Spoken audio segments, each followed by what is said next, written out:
At sa wakas, nakabili rin ng table. Tagal-tagal ko dito sa Japan, yun lang ako nakabili ng table. Nakabili naman ako that time. Kaso, syempre, iba naman. Ayan, may table na ako. Dito na ako mag-work. Diba? Dito ako mag-work. Dito ako gagawa ng kung ano-ano, yung plano ko. Kung ano ba yung plano ko sa buhay. Charot. Ayan. Arrange ko pa siya. Arrange pa natin. Ayan.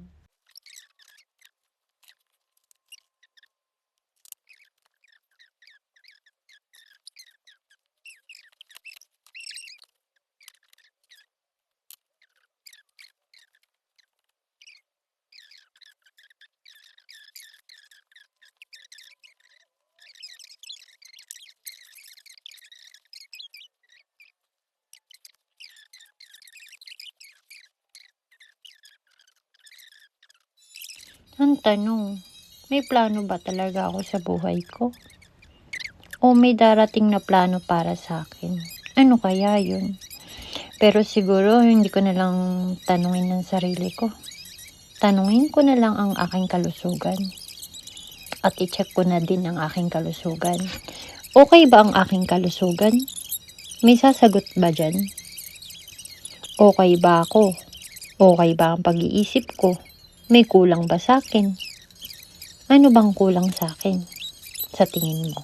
AI, tanungin kita. AI ka ba? Kung magaling ka nga, tatanungin kita. Okay ba ang pag-iisip ko? O talagang ganto talaga ako?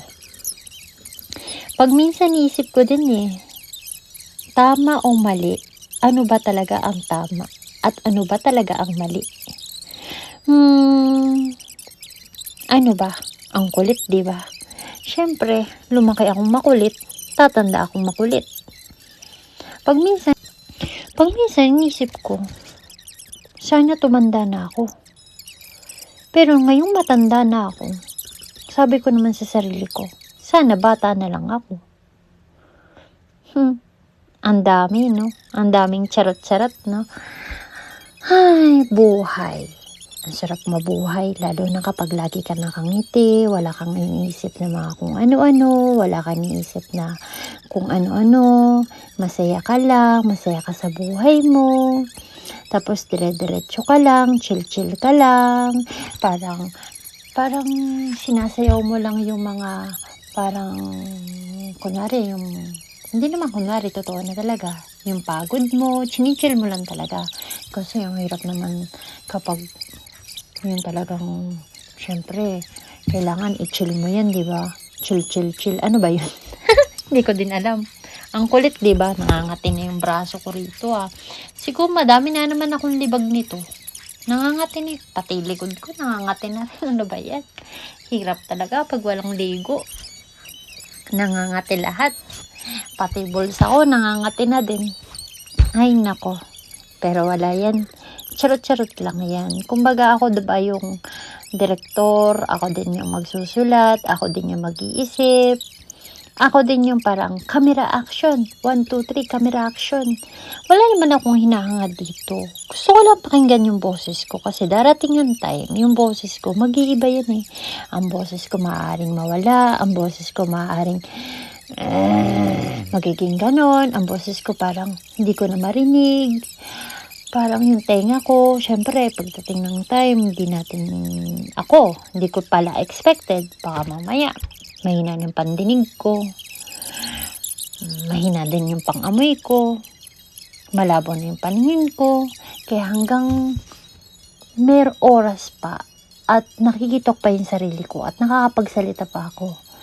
At siguro, darating ang time, kung may cellphone pa ako, makikita ko din to. Parang memories. Ganda ng memories ko. Nakikita ko na yung sarili ko.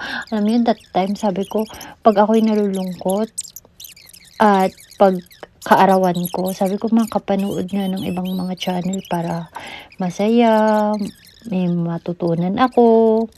Pero hindi ko expected na darating yung point na yung sarili ko, pinapanood ko na dito.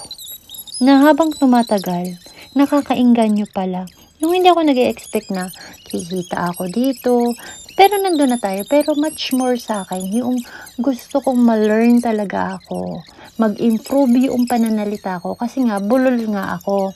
That time, tahimik ako, hindi ako nagsasalita, hindi ako pala kwento, pero binago ako ng sarili ko. Nagulat na lang ako one time. Hindi lang one time, two time, three times. Parang, killing me softly. One time, two times, three times. Di ba? Parang ganun lang na. Ayun nga pala si Teddy. Kasama ko pala si Teddy. At saka yung bananang microphone ko. Yan lang. Chill lang. Kung ano yung nakikita niyo sa akin, tambay-tambay ko lang dito. Pa-chill lang ako. Pampawala ng pagod, pampasaya. Para ready na naman para bukas. Ay, papaalala ko nga pala sa sarili ko, bawal kang malate ha, lagi kang nalilate. Sabi ko sa iyo, i-alarm mo yan, magising ka ng tama sa oras. Bawal malate. Remember, bawal malate. Ulitin ko, bawal na late. Ang cute naman talaga ni Teddy, ang cute mo talaga. Ang cute talaga ninyong dalawa. Ang cute ko pala. Dalawa. Kasi pinapanood ko eh. Ito nga pala ang voice over ko. Nagpa-practice lang naman. Kaya pagbigyan nyo na, sorry po, excuse po, kung ganito ako sa sarili ko. Charot. This is SLD, Moonlight Ring nagsasabing, ciao. Bye-bye.